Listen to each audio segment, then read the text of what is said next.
Hello guys, welcome back to my channel. ఎలా ఉన్నారంతా? So చాలా రోజులైంది కదా వీడియోస్ పెట్టి. ఈరోజు వీడియో వచ్చేసి బ్రేస్లెట్ మేకింగ్ అనమాట. ఇప్పటి వరకు ఛానల్లో బ్రేస్లెట్ మేకింగ్ అనేది పెట్టలేదు. ఈరోజు అయితే పెడుతున్నాను. ఎక్కడ కూడా స్కిప్ చేయకుండా వీడియో ఎండింగ్ వరకు చూడండి, మీకు క్లియర్ కట్గా అర్థమవుతుంది అనమాట. అయితే ఇక్కడ ఇవెందుకు నేను చూపిస్తున్నాను అంటే, మనకి ఈ టూల్స్ అనేవి మనం రెగ్యులర్గా యూజ్ చేయాలి. రెగ్యులర్గా కాకపోయినా వీక్లీ థ్రైస్ ఆర్ 4 టైమ్స్ మనం యూజ్ చేసుకుంటుండాలి. లేకుంటే జంగు పట్టి మనకి అవి కదలకుండా ఉండిపోతాయి. ఇక్కడ మీరు చూసే ఉంటారు, నోస్ ప్లేయర్ నేను ఎంత గట్టిగా ప్రెస్ చేసినా కూడా అది కనీసం మూవ్ కూడా అవ్వనేలేదు. సో అలా అవ్వకుండా అనుకుంటే కనుక అప్పుడప్పుడు మీకు అంత పని లేకపోయినా కూడా మీరు వాటిని చూసుకుంటూ ఉండాలన్నమాట. అయితే ఇక్కడ బ్రేస్లెట్కి నేను 1.5 MDF బేస్ తీసుకున్నాను. ఆల్రెడీ నేను పెన్సిల్తో మార్క్ చేసి ఉంచుకున్నాను. వాటి మీద హోల్ పంచర్తో మనము హోల్స్ పెట్టుకోవాలన్నమాట. హోల్స్ పెట్టుకున్న తర్వాత జంప్ రింగ్స్ తీసుకొని జంప్ రింగ్స్ని యాడ్ చేసుకోవాలి. అయితే ఇక్కడ జంప్ రింగ్స్ని కొంతమంది ఎలా చేస్తారంటే, జంప్ రింగ్స్ పెట్టేసి మేకింగ్ చేశాక చైన్స్ పెడతారు. సో అలా కాకుండా జంప్ రింగ్స్ పెడుతున్నప్పుడే మీరు చైన్ పెట్టేసుకున్నారనుకోండి, మీకు మేకింగ్ చేసేటప్పుడు చాలా ఈజీగా ఉంటుంది. అండ్ అలానే మీరు నెక్స్ట్ చైన్ని లాస్ట్లో పెడదాం అనుకుంటే మీకు స్టోన్స్ అనేవి, జంప్ రింగ్ మీద ఉండే స్టోన్ అనేది కదిలిపోయే ఛాన్స్ ఉంటుంది. అప్పుడు మీకు డిజైన్ అనేది సరిగ్గా కనిపించదు. సో అందుకు మీరు ఫస్ట్గానే అంటే ముందుగానే జంప్ రింగ్స్ యాడ్ చేసుకున్నప్పుడే చైన్ యాడ్ చేసుకుంటే మీకు డబుల్ పని ఉండదు. వర్క్ ఫినిషింగ్ కూడా మీకు చాలా నీట్గా వస్తుందన్నమాట. ఫస్ట్ సైడ్ నేను ఎలా అయితే పెట్టుకున్నానో సెకండ్ సైడ్ కూడా అలానే పెట్టేసుకోవాలి.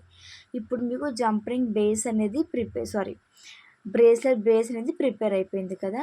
ఇప్పుడు మేకింగ్ చూద్దాం. అయితే ఈ మేకింగ్ B7000 గ్లూతో చేసుకుంటే మనకి చాలా ఫిట్గా ఉంటుందన్నమాట. B7000 గ్లూ అప్లై చేసుకున్న తర్వాత ఇక్కడ మెయిన్గా ఒకటి గుర్తుపెట్టుకోండి, జంప్ రింగ్స్ మీదకి ఒక్కొక్క స్టోన్ వచ్చేయాలన్నమాట. అంటే అయితే జంప్ రింగ్స్ 2 స్టోన్స్కి మధ్యలో ఉండకూడదు. ఇక్కడ మీకు వీడియోలో చూపిస్తున్నట్టు జంప్ రింగ్ మీద ఒక స్టోన్ వచ్చేయాలి. సో అలా వచ్చినప్పుడు మీకు జంప్ రింగ్స్ అనేవి కదలకుండా ఉంటాయి, డిజైన్ కూడా పర్ఫెక్ట్గా వస్తుంది. అదే 2 స్టోన్స్కి మధ్యలో వచ్చిందనుకోండి, మీకు డిజైన్ చూడడానికి బాగోదు అండ్ అలానే బ్రేస్లెట్ కూడా కదులుతూ ఉంటుంది. ఇలాగా ఒక సైడ్ ప్రిపేర్ అయిపోయింది. సో నెక్స్ట్ సైడ్ కూడా సేమ్ అలానే చేసుకోవాలి. సేమ్ అలా చేసుకున్న తర్వాత సెకండ్ లేయర్ కూడా మనం అప్లై చేసుకోవచ్చు. అయితే బిగినర్స్ అయితే ఒక ఫస్ట్ లేయర్ వేసుకున్న తర్వాత ఒక 15 to 20 మినిట్స్ దానికి గ్యాప్ ఇచ్చి, అంటే అది ఆరడానికి డ్రై అవ్వడానికి గ్యాప్ ఇవ్వాలి. సో అలా డ్రై అయిన తర్వాత మీకు సెకండ్ లేయర్ అనేది పర్ఫెక్ట్గా వస్తుంది. అదే మీరు లేయర్ తర్వాత వెంటనే లేయర్ వేస్తారనుకోండి, బిగినర్స్కి కొంచెం కష్టంగా ఉంటుందన్నమాట.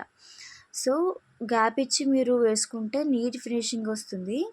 అయితే ఇక్కడ 2 లేయర్స్ వేస్తాను కదా, సెంటర్లో అయితే షుగర్ బీడ్స్ వేయబోతున్నాను. మీరు కావాలి అనుకుంటే క్లిప్ స్టోన్స్ పెట్టుకోవచ్చు, లేకుంటే జర్కన్ స్టోన్స్ కూడా పెట్టుకోవచ్చు. అయితే మీరు కావాలి అనుకుంటే స్టోన్స్ కూడా మల్టీ కలర్లో స్టిక్ చేసుకోవచ్చు, లేకుంటే సింగిల్ కలర్లోనే డిఫరెంట్ కలర్స్లో స్టిక్ చేసుకోవచ్చు అనమాట. అది కూడా మీ ఆప్షనలే.